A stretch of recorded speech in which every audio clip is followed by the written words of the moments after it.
This episode of the New Hampshire Business Show is sponsored by Everlasting Capital. If you're a small business and you need money and a bank won't give it to you, Everlasting Capital is here to help. In as quickly as a couple of days, you can have the funding your business needs for new equipment or anything else you need the capital for. So submit your application today and see how they can help you out. Hello, everybody, and welcome back to the New Hampshire Business Show. My name is Chris Pastrana, and today we're here with Jim Materkowski and Candace Lord of the Green Cocoon. How's it going? Good. Perfect. So let's get started. We've heard from Candace before. So on this one, we'll start with Jim and tell us a little bit about yourself and the business. Yeah. So my name is Jim Materkowski. I own the Green Cocoon. We're in Salisbury, Massachusetts. We're a high-performance insulation contractor. Well,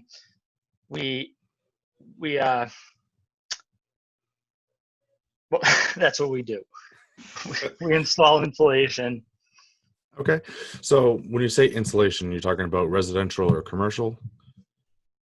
Yeah, we mostly do residential projects. We try to focus on more of the high-end projects. We're not so much of a production insulation company. We're really interested in making really high performance homes. Okay, perfect. So when you say green, when I hear green, I usually think economic, kind of environmentally friendly. Is that kind of your field as well? Or is it just the name? Yeah, no. So when we first started the company, we wanted to use the most environmentally friendly products that we could find. That was 13 years ago, and we still go off of that.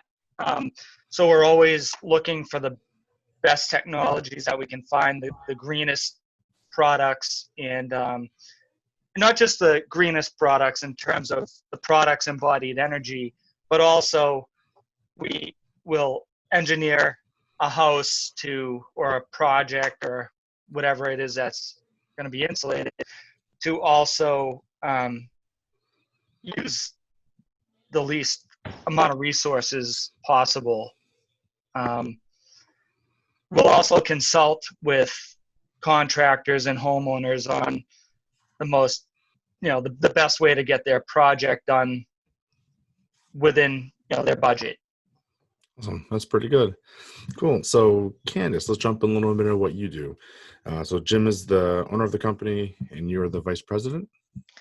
I am. I'm the vice president. My kind of acting role right now is more on the sales side and the networking piece of it. I'm the people person, if you haven't been able to tell from our previous interactions. But yeah, I answer the phone, and we have another salesperson as well. So when someone calls and is looking to get information, they're most likely going to talk to myself or to Joe, and we measure the projects on site.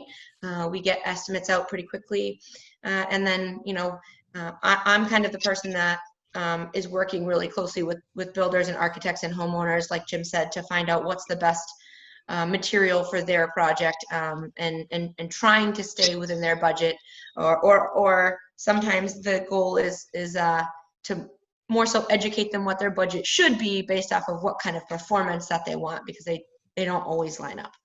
Okay, awesome. So Jim, you said that you do a lot of high-end projects. Now, are you on like the new building side of it, or are you on like upgrading existing properties as well? We do both. Okay. I'd say in terms of percentages, it's probably 60-40 or maybe even 50-50 in terms of new to retrofit or, renovation. Yeah. Okay. So because I'm familiar a little bit with how New Hampshire does a lot of this stuff. What's it like moving into a property that it's already built and kind of retrofitting it? How does that usually work? So it depends on if you consider retrofit like there can be a renovation project where somebody lives in the house and they're like, well, we're gonna pull out the insides and redo it. and depending on what extent they do that at. Then there's also like a homeowner side where we can work through like weatherization programs, and they're not gutting anything. Their house is going to stay exactly the same in terms of the finishes and all that. So we go in and we assess where their energy losses are, and we try to, we'll come up with a plan of attack, I'll say, Mm-hmm. and we find what's going on, and we'll draw up an estimate to solve those losses and create a budget. So that's how it would kind of work on the homeowner side, and they can kind of pick and choose, like, if the scope of work is outside of the budget, we'll try to attack the easiest things first, the things that have the most value for the least amount of price. And to add on to that, what it would look like for homeowners is, if you're in a new construction project, obviously it's open. And like you said, a lot of people will buy a house and start with 1 or 2 rooms and open it up, and we can insulate it with basically whatever we want at that point. But if you just have an older house that needs to be upgraded, we're looking at doing work in the basement, doing work in any attics and crawl spaces, potentially insulating empty walls from the exterior, so as not to disrupt their living space, and still to be able to add some value and some insulation to their home. Okay, good. Now, Candace, since you're on the sales side, you probably know a bunch of the stuff too. Because cost is always something that's going to come up when someone's looking to do this. It's going to come up every time when you're selling to someone or anything. So what does it look like for, a new person coming in, they want to retrofit their house? You would mention budget a couple of times. How do I want to word this? Is there a big benefit to retrofitting your house and making it more energy efficient over leaving it the way it is, if that makes sense? Absolutely. You always want to insulate it. You do have to look at things like this in as a big picture. A lot of people are hesitant to do it because of an upfront cost, and I'll be really, really frank with you. We are not the cheapest insulation company. We never have been, and we never will be. And that's because we're not interested in just slapping in some insulation and taking a check from a customer. We're really here to help people save money in the long run and to have a healthier home. But of course, I think you can go to our website as well, and we have a really great blog there. But I did a blog probably a year or 2 ago about the ROI of insulation, and for a house that's really poorly insulated, just to have the attic properly air sealed and insulated, I believe it's about a 6-year return on investment. And after that 6th year, the average person is saving about $1,200 a month in terms of their energy usage. So that's a lot of money, and I don't know about you, but I'd like $1,200 a month. Yeah, $1,200 a year, not a month. Is that $1,200 a month? Is pretty good. Actually, you'd be surprised. There are some really large older homes that are completely uninsulated, and when we hear how much they're spending in oil in the winter, $600, $700, $800 a month to heat the house.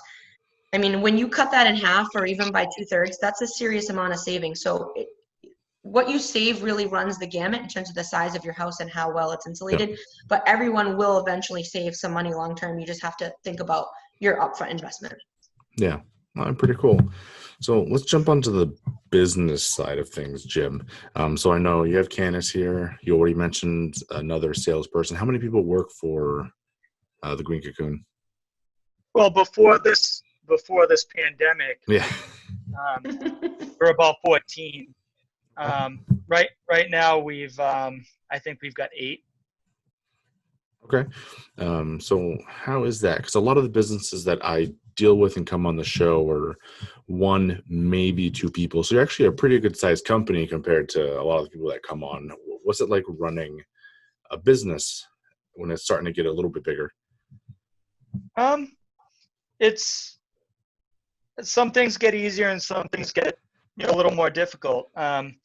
We treat our employees as if we're all part of a team, and so we I think one thing that makes it a little harder on the management side of it is that we allow we work with the guys, our employees, our field guys on things. What we try to help them in a lot of ways, and we do a lot. And so I also have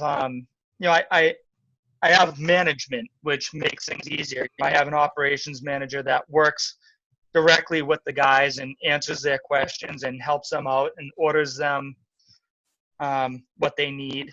I have an office person that, kind of smooths things out also and does a lot of our back end stuff. Yeah. And, the management also helps us to maintain a certain customer service level, which is also super important, because back to like what Candace was saying, about working with the customers and everything. As a company, so there's the sales part of it and there's the operations part of it. And the sales part of it, you can do a real good job and you can talk with the customers, you can make them feel good. And that's great. You can land the job. But then if you don't fall through on the operations end, which is a really difficult part of the business because there's a lot of moving parts. But if you fall through the cracks there, ultimately the customer is not going to be happy, and then it's just not a good way to run the business. So we focus, we educate our salespeople to make sound decisions when they're out there speccing a job and working with the customers and this and that. And honest, they're trained to talk honestly. We're not looking to do work that shouldn't be done. It's not just about revenue, but the guys that go out and do the work, sometimes they're in the trenches and they're finding things, and they're calling us with questions, and we've got to just keep the chain of communication going to keep everybody on the same page and keep the customers happy. But one thing I like about the company, and I really like, we've been able to maintain like a mindset where of just doing the right thing. So, if something we work with the customer. So if something doesn't happen, if the way it was initially planned, we work with them. If something doesn't go right, we work with them, and we never get unhappy customers. No matter what happens, we always make them happy. Awesome. That's really good. Now, you had mentioned prior to the COVID-19 pandemic, you had about 14 employees. What's your growth looking like 5-10 years down the road? Are you happy with the size you're at now? Do you have global aspirations? What's your vision for the company?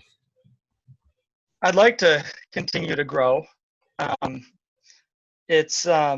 Growth isn't easy. There's a lot to it. But we've managed to, we grow at a slow, healthy pace. I wouldn't want to grow too fast because I'd be afraid of losing some of the control that we have in terms of operations. It would be really easy to bring in salespeople and train them up and have them sell work, but performing the work is a different story. And I would never want to put us in a position where we couldn't perform as we perform. Good. That's awesome. So we're going to wrap up with that. Is there anything you wanted to touch on that we've talked about or missed? No, I think I'm pretty good. Okay, awesome. So thank you so much for joining me today. This has been awesome. Yeah, thank you. Absolutely. Thanks for having us. Absolutely.